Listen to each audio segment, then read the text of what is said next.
Hi, welcome to Yoga with Lena K. I am Lena. Today I'm going to talk about the common mistakes people make when they do bridge exercise. Now you probably know that bridge exercise is amazing for hamstrings, for low back pain, for strengthening the glutes, for the abs as well. But like any exercise, if it's not done in the most optimal way, it can do more harm than good.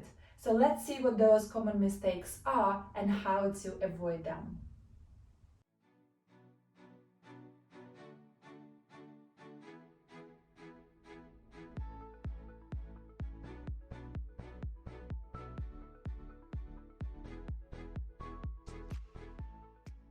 Hi again. So for the purpose of today's video, I've got a block here and a blanket. You can use a towel as well. If you haven't got blocks, then maybe one thick book, but like really thick one. It's going to be more handy. And let's get started. When you lie down, it is it's very important to find your neutral spine here, and the positioning of the feet is very important. So usually the instruction is to have your feet hips distance apart, toes pointing forward, feet underneath your knees. Now this isn't something that has to be super precise, but if you step them way too close, you're going to be restricted.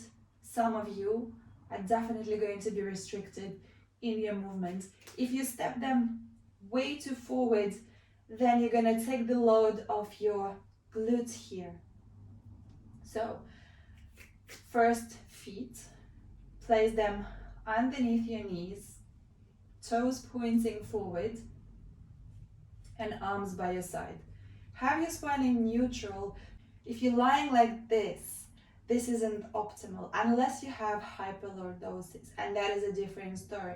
Now, for most of us, we can find this neutral spine, so there's a little gap between your low back and the floor. Shoulders away from the ears, and this is where a towel can be quite handy. In my case, it's a blanket. So if you're lying with the out one and you kind of like this, the back of your neck here is shortened, right? Again, this isn't most optimal position. So place something under, something comfortable. And here we are, feels way more comfortable. Arms by your side. And so what does the bridge look like? We lift the hips and then we lower the hips. So we've spoken about the feet positioning.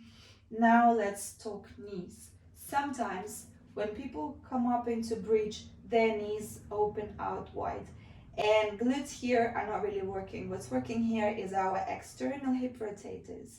So either keep that in mind, and you may not need anything, just thinking about it, knees moving forward, not out, forward. So gentle squeeze of your inner thighs towards the midline, or what sometimes helps is using a block.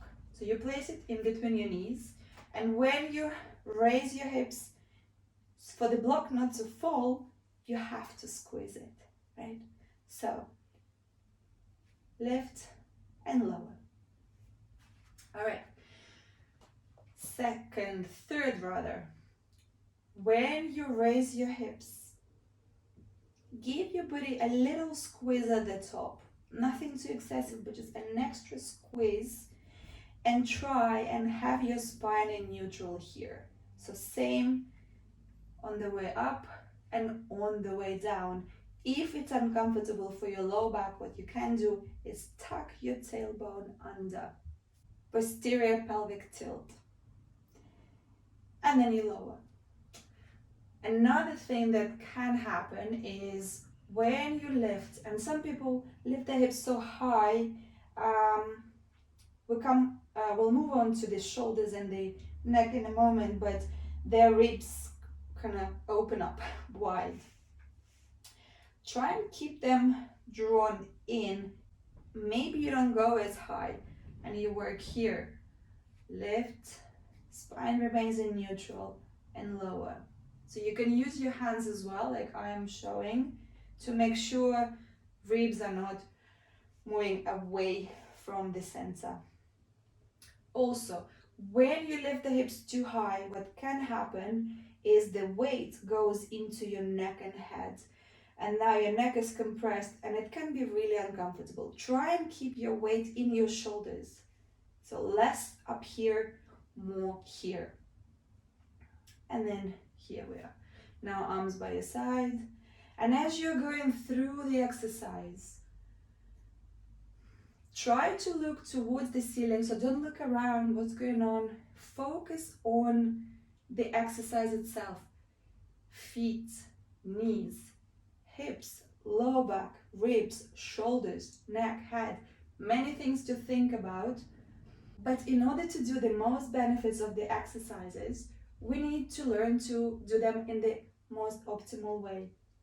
Now, as you progress, you can of course practice having your feet further away, wider apart, and train different ranges of motion.